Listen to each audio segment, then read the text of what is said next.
बिस्मिल्लाहिर्रहमानिर्रहीम, अस्सलाम वालेकुम। मैं हूं मखदूम शहाबुद्दीन। 28 जनवरी 2026 बुध का दिन। नाज़रीन इकराम, आलमी ताकतें चाहे एक दूसरे के साथ बराह रास्त जंग ना भी करें, उनके दरमियान बहुत कुछ चलता रहता है और यही ग्रेटर गेम कहलाती है। अब आप यही देख लें कि चाइना की पूरी मिलिट्री लीडरशिप, ऐसा शेकअप चाइना की हिस्ट्री में 1970 के बाद नहीं हुआ जो अब शी जिनपिंग को चैलेंज का सामना करना पड़ा। जो आर्मी चीफ है अमलन, प्रैक्टिकली जो फौज का सरबराह है, वही एटमी राज जो है वो अमेरिका को बेच रहा है। और टॉप की 7 रुकनी कमेटी में से 5 बंदे जो हैं वो आपको फारिग करने पड़ते हैं। चाइना में इवन कू तक की बातें हो रही हैं। लेकिन असल गेम जो है वो अब ये होने जा रही है कि चीन जो है उसने मुस्लिम ममालिक से एक दिफाई इत्तेहाद करने का फैसला किया है। आपको याद होगा कि कुछ दिन पहले हमने आपको एक एक्सक्लूसिव खबर दी थी और ये ऑन द रिकॉर्ड मौजूद है, आप क्रॉस चेक कर सकते हैं। हमारे इस यूट्यूब चैनल के जरिए सबसे पहले यह खबर दी गई कि पाकिस्तान और सऊदीया का दिफाई मुआहदा तो हो गया, लेकिन अब पाकिस्तान, सऊदीया और तुर्की जो हैं वो भी एक बहुत बड़ा दिफाई मुआहदा करने जा रहे हैं, which would be the beginning of Muslim NATO. हमने ये खबर दी, उसके 2 दिन बाद ब्लूमबर्ग आलमी जरीदा है उसने ये खबर दी और उस खबर के 3 दिन के बाद, यानी हमारी खबर के 5 दिन बाद, जो विफाकी वजीर हैं पाकिस्तान के दिफाई पैदावार के, उन्होंने ये स्टेटमेंट जारी की कि भाई इस वक्त इस फ्रेमवर्क पर काम हो रहा है। तो अब एक और खबर आपके लिए इत्तलान अर्ज है कि अमेरिका के ईरान पर हमले से पहले और एक ऐसे मौके पर जब मुस्लिम ममालिक खिलाफे तवक्को अरब ममालिक जो हैं वो भी अमेरिका को ईरान वाले मामले पर अपनी रेड लाइंस बताने की पोजीशन में आ चुके हैं, एन उस मौके पर एक बड़ा सरप्राइज, और इस पलड़े में सबसे वजनी चाइना है। तो क्या चाइना अपना वजन मुस्लिम नेटो या मुसलमान ममालिक जो हैं उनके दिफाई इत्तेहाद में अपना वजन डालने जा रहा है? ये बड़ी इंटरेस्टिंग डेवलपमेंट्स होंगी जो आपके सामने रखते हैं और इसे एनालाइज करते हैं, क्योंकि एनालिसिस बहुत जरूरी होता है। We have to discuss the possibilities. लेकिन उससे पहले आपको मालूम है कि हमारे इस चैनल को भारत, अफगानिस्तान और पाकिस्तान मुखालिफ मुतअद्दिद अकाउंट्स रिपोर्ट करते हैं। इस रिपोर्टिंग का असर जाहिर करना आपके हाथ में है। इस वीडियो को लाइक करें, एक के बजाय ज्यादा से ज्यादा कॉमेंट्स करें, और अगर हो सके तो इस वीडियो को आपने मुख्तलिफ व्हाट्सएप ग्रुप्स जो हैं उनके अंदर शेयर भी करना है।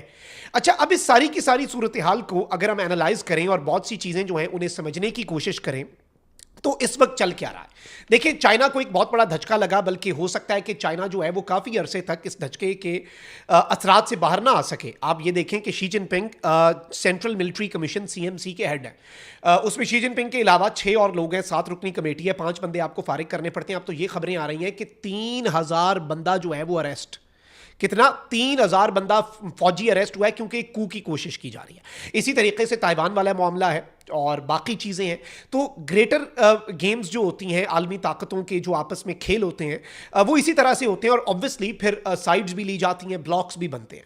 एक चीज़ मैं पहले वाजे कर दूं कि पाकिस्तान किसी ऐसे ब्लॉक का हिस्सा ना रहा है और ना रहने का इरादा है कि जो किसी एक के खिलाफ हो।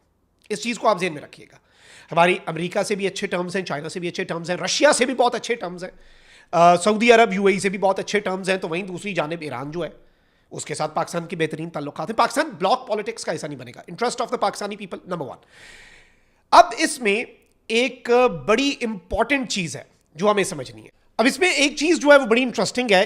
पाकिस्तान और सऊदीया का SMDA क्यों हुआ? क्योंकि इसराइल ने कतर पे स्ट्राइक की। गल्फ को यह महसूस हुआ कि भाई US security guarantees are not enough.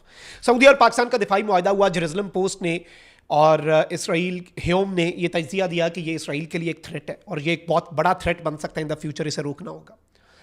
उन्होंने ये क्यों कहा सबको पता है। अच्छा, अमेरिका के खिलाफ तो नहीं, लेकिन ऑब्वियसली अब तुर्की जो है, याद रखिएगा कि वो नेटो का हिस्सा है, लेकिन तुर्की को यह पता है कि एक सर्टन मुल्क ऐसा है जिससे मेरा फटा हुआ तो क्या अमेरिका उसके ऊपर चढ़ दौड़ेगा। अब आप ये एग्जाम्पल लें, प्रैक्टिकली बात करें, तुर्की और इसराइल की लड़ाई हो जाती है, क्या अमेरिका या यूरोप जो है वो इसराइल के साथ जंग करेगा तुर्की के लिए? तुर्की को यह पता है कि चले नेटो में रहने का तुर्की को फायदा है, बहुत ज्यादा फायदा है, but on the other hand तुर्की को यह पता है कि उसे एक अल्टरनेट इत्तेहाद की तरफ भी जाना होगा। और तुर्की, पाकिस्तान और सऊदीया, अब आप यही देख लें कि सऊदीया ने बहुत बड़ा स्टैंड लिया। सऊदीया ने अमेरिका को मना कर दिया कि हमारी एयर स्पेस आप इस्तेमाल नहीं करेंगे ईरान के खिलाफ। अच्छा, इंटरेस्टिंगली सऊदीया और UAE डिफरेंट पेज पे हैं बहुत से मामलात को लेकर, यमन और दीगर चीजों में। खिलाफे तवक्को UAE जो है उसने भी कह दिया कि हमारा ग्राउंड एक्सेस नहीं हम देंगे, ना हम समुद्री एक्सेस देंगे, ना हम फजाई एक्सेस देंगे, ना हम लॉजिस्टिकल सपोर्ट देंगे। ईरान वाले मामले के अंदर हमने कुछ भी नहीं, अमेरिका की सपोर्ट या इसराइल ये भूल जाएं। उन्होंने कहा कि हम इस कमिटमेंट पे खड़े हैं, हमारी एयर स्पेस, हमारी ग्राउंड स्पेस, हमारी कोई हम अपनी हदूद का इस्तेमाल नहीं होने देंगे। यानी मुस्लिम ममालिक जो हैं वो अब एक बड़े न्यूट्रलिटी की तरफ जा रहे हैं। और स्पेसिफिकली अगर हम ईरान के कॉन्टेक्स्ट को देखें तो ईरान वाले कॉन्टेक्स्ट के अंदर वो कोई पार्टी नहीं बन रहा है। पहले कितने इख्तलाफात थे, ईरान को थ्रेट समझता था सऊदी अरब भी, और ये सारे मामलात थे, यमन के हौसी और क्या कुछ नहीं था। अच्छा, अब इस सब के अंदर चूंकि नॉर्मलाइजेशन ऑफ टाइज भी हुए हैं, चीजें तब्दील हुई हैं, जियो पॉलिटिक्स में नथिंग रिमेन्स कांस्टेंट। इस इक्वेशन में अब जब बात हो रही है कि पाकिस्तान, सऊदिया और तुर्की एक बहुत बड़ा दिफाई इत्तेहाद बनाने जा रहे हैं, which would be the beginning, even बहुत से लोग कह रहे हैं कि ये मुस्लिम नेटो, अच्छा ये नहीं कि पाकिस्तान और सऊदिया एसएमडीए में तुर्की को नहीं शामिल कर रहे। जो हमारे पास खबर आ रही है वो ये है कि वो एसएमडीए अपनी जगह पर है। और याद रखिएगा कि इस तरह के एग्रीमेंट्स जो हैं वो रिस्पॉन्सिबल स्टेट्स के दरमियान होते हैं। रिस्पॉन्सिबल स्टेट पाकिस्तान भी है, क्योंकि हम जंग इनिशिएट नहीं करते। इंडिया के साथ भी जंग हुई, हमने जंग इनिशिएट नहीं की, बल्कि हमने जब जवाब दिया हमने विक्ट्री भी हासिल की, लेकिन एस्केलेशन लैडर को कंट्रोल करके हमने एस्केलेशन लैडर को अपने कंट्रोल में रखा, यानी we acted as a responsible state. सऊदी अरब भी ऐसा ही है, तुर्की भी ऐसा ही है। तो जो रिस्पॉन्सिबल स्टेट्स जब इत्तेहाद बनाते हैं तो वो जंग के लिए, जारियत के लिए नहीं, बल्कि वो पीस थ्रू स्ट्रेंथ, वो ये होता है कि भाई रिस्पॉन्सिबल स्टेट है, ये तो किसी पे हमला बिला वजह करेंगे नहीं। इन पर अगर किसी मुल्क ने हमला करना है तो उसे यह सोचना पड़ेगा कि और भी दरिया हैं जो अबूर करने पड़ेंगे। एक दरिया के पार उतरे तो आगे एक और दरिया भी होगा, और सारे मुल्क हमारे साथ इकट्ठे जंग करेंगे। रूस क्यों नहीं पोलैंड रोमानिया की तरफ जाता? इसलिए नहीं ना जाता, उसे पता है नेटो का आर्टिकल 5 एक्टिव हो जाएगा। तो एक मुस्लिम नेटो की अगर बात हो रही है, अलामतन ऑब्वियसली नेटो तो फिर नॉर्थ अटलांटिक ट्रीटी है, और जो भी इसे ताद का नाम हो, आप इसे जो मर्जी कह ले, उर्फ आम में इसे अभी मुस्लिम नेटो कहा जा रहा है, क्योंकि नेटो एक वो लफ्ज़ भी बन चुका है ना, it's not just an organization, बल्कि ये एक इत्तेहाद की अलामत भी बन चुका है।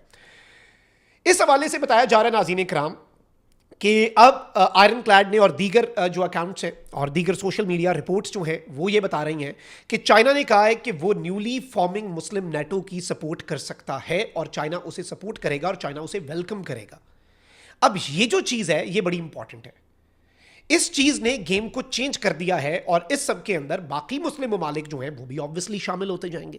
और चाइना एक बहुत बड़ी मिलिट्री माइट है, ये दुनिया देख चुकी है। इवन अभी तो ये बातें हो रही हैं कि Pakistan is now a bridge between China and Saudi Arabia. Pakistan का एसएमडीए सऊदिया से बेहतरीन तल, और इस सब के बावजूद we are not against the US. Muslim NATO का मकसद ये तो नहीं है कि अमेरिका के साथ लड़ाई कर रही है, बिल्कुल भी नहीं है, अपना दिफा करना। और अमेरिका इसके ऊपर कुछ कह भी नहीं सकता है। अमेरिका ने पाकिस्तान सऊदिया के एसएमडीए पे क्या कहा? हाथ पांव पड़ गए, दौड़ें लग गई। कतर को भी सिक्योरिटी गारंटीज दी मजीद अमेरिका ने, सऊदिया के साथ भी कुछ दिफाई मुआहदों की ऑफर्स की, लेकिन दौड़ें लग गई।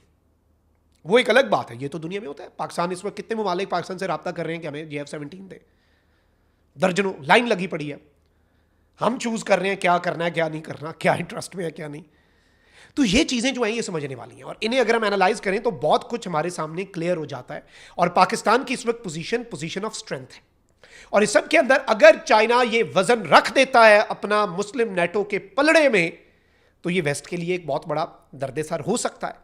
डायरेक्ट वेस्ट को इससे मसला नहीं है, लेकिन वेस्ट के एक बहुत बड़े एलाय को मशरिक़ वस्ता के अंदर इस चीज से प्रॉब्लम होगी, क्योंकि उन्होंने और उनके अखबारों ने तो पाकिस्तान सऊदिया के सिर्फ दिफाई मुआहदे को भी अपनी सिक्योरिटी के लिए, अपनी एग्जिस्टेंस के लिए थ्रेट करार दिया था।